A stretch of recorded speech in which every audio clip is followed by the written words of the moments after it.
Masih seputaran mengenai IPO GoTo, dan IPO GoTo ini memang menarik karena hampir semua orang membicarakan mengenai IPO GoTo ini. Dan kebetulan kami juga sudah mereview mengenai IPO GoTo di video kami sebelumnya ya, kira-kira 1 minggu yang lalu. Dan saya pun membaca komentar-komentar yang teman-teman tulis, ada pertanyaan atau ada komentar yang menurut saya ini menarik untuk dibahas ya. Bunyinya seperti ini. Mas Eros, kalau misalkan GoTo ini selalu rugi, tapi kenapa orang pemiliknya ya, pemilik dari GoTo ini menjadi orang kaya di Indonesia ya, salah satu orang terkaya di Indonesia. Kenapa bisa seperti itu?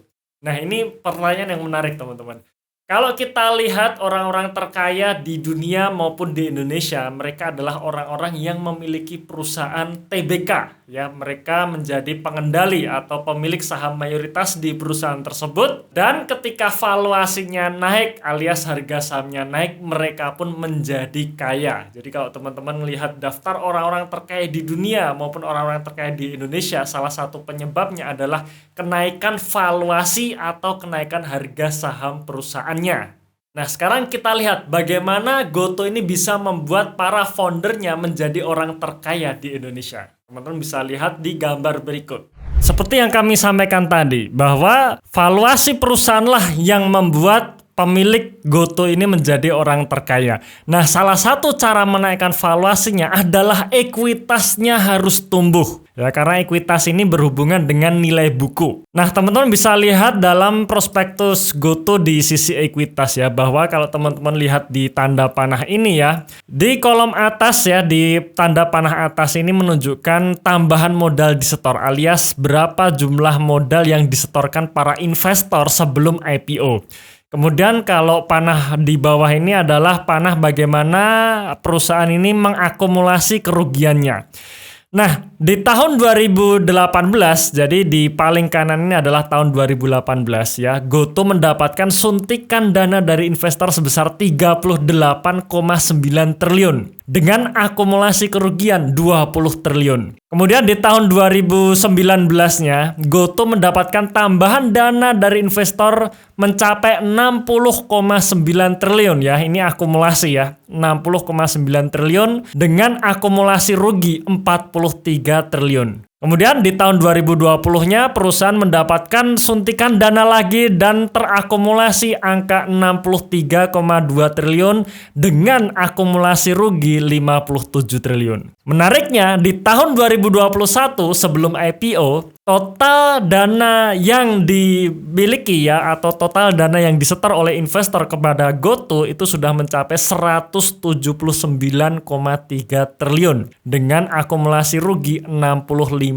triliun. Teman-teman bisa lihat di sini, setiap tahun perusahaan selalu mendapatkan pendanaan baru. Dan menariknya kalau kita hitung secara kasat mata, pendanaan setiap tahun itu naik. Artinya setiap tahun valuasi perusahaan itu naik alias atau dinaikkan ya, bisa saja dinaikkan seperti itu. Ya, dengan kerugian mencapai 65 triliun.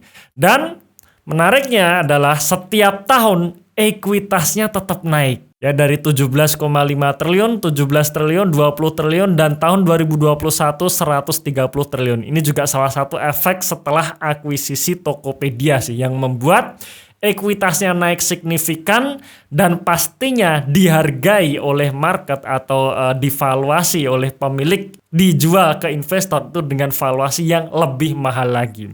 Itulah kenapa para founder dari GoTo walaupun perusahaan rugi terus karena secara valuasi setiap tahun naik membuat mereka menjadi tambah kaya. Nah, sekarang apa rencana perusahaan untuk selalu bisa menaikkan ekuitasnya ya? Di sini salah satunya adalah IPO di tahun ini ya, kemudian di tahun 2023 atau 2024 akan IPO di bursa internasional ya, seperti yang kami jelaskan kemarin ya, bahwa GoTo ini berencana akan IPO di beberapa bursa di seluruh dunia ya, seperti di New York Stock Exchange, kemudian di Nasdaq, Hong Kong Stock Exchange, Singapore Stock Exchange, dan London Stock Exchange ya. Ada 5 bursa yang ditargetkan oleh GoTo untuk meraup dana.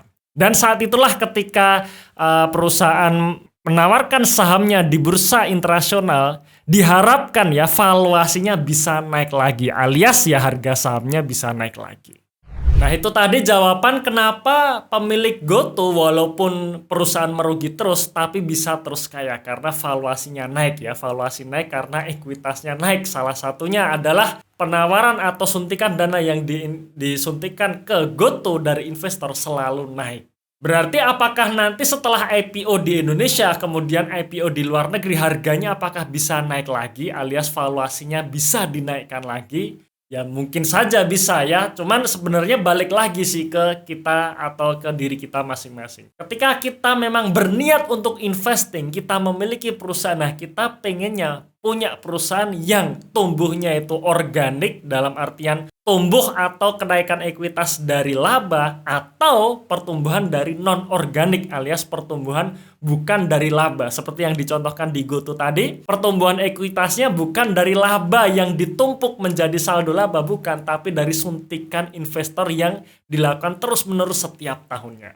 Nah, kalau saya pribadi seperti yang sudah kami jelaskan di video sebelumnya ya, kalau saya sendiri saya memang tidak pernah ikut IPO lagi ya, terakhir IPO 2016. Jadi saya mungkin tidak akan membeli saham GoTo ini untuk IPO-nya ya. Kita tidak tahu untuk beberapa tahun ke depan ketika kondisi fundamentalnya sudah berubah ya, mungkin di situ saya baru akan melirik, tapi untuk IPO kemungkinan saya pribadi tidak. Nah, berarti kita nggak bisa ikut hype dong dalam meraih cuan. Menurut saya sih tidak, teman-teman ya. Kita tahu 2021 kemarin, saham-saham yang sedang hype waktu itu adalah saham-saham yang berbau digital. Ya, bank-bank digital, bank-bank kecil yang bahkan produknya saja belum ada, tapi harga sahamnya itu bisa naik signifikan. Ya, bahkan tahun kemarin sering disebut sebagai IHSG, indeks harga saham gabungan, karena saham-saham yang naik adalah rata-rata saham-saham gorengan seperti itu. Berarti apakah ketika kita tidak memiliki saham yang sedang hype di waktu itu, artinya portofolio kita tidak bisa mengalahkan IHSG? Karena sekali lagi ya, dalam kita investasi, goal kita adalah mengalahkan IHSG. Jawaban saya tetap bisa walaupun kita tidak pegang saham yang sedang hype. Ya, saya sendiri di tahun 2021 kemarin, saya tidak pegang saham digital sama sekali. Ya, alias saya hanya membeli saham-saham yang menurut saya bagus. Walaupun tidak sedang hype, tapi secara kinerja, secara fundamental itu bagus dan saya beli dan hold itu saja. Dan ternyata selama tahun 2021 kinerja portofolio saya bisa naik 34%. Dan ini adalah potongan portofolio saya di posisi akhir tahun 2021 beserta juga dengan yieldnya. Teman-teman bisa lihat di gambar berikut. Nah, ini adalah gambaran portofolio saya di akhir tahun 2021 ya, dimana ya memang yieldnya macam-macam, ada yang minus, ada yang sudah plus ya, dan ini adalah gambaran yield secara bulanan yang saya hitung ya.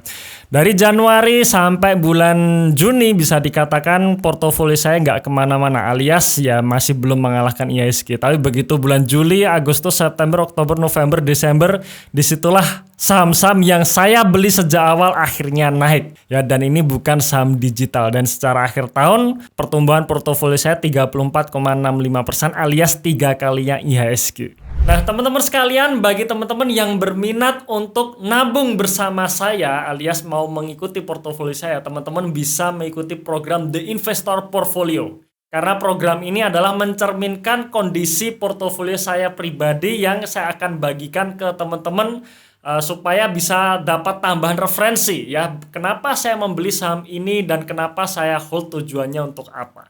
Ya, linknya ada dalam deskripsi di video ini atau di dalam kolom komentar yang sudah kami pin. Oke, terima kasih sudah menonton video ini sampai akhir. Tunggu video kami selanjutnya dan salam Passive Income.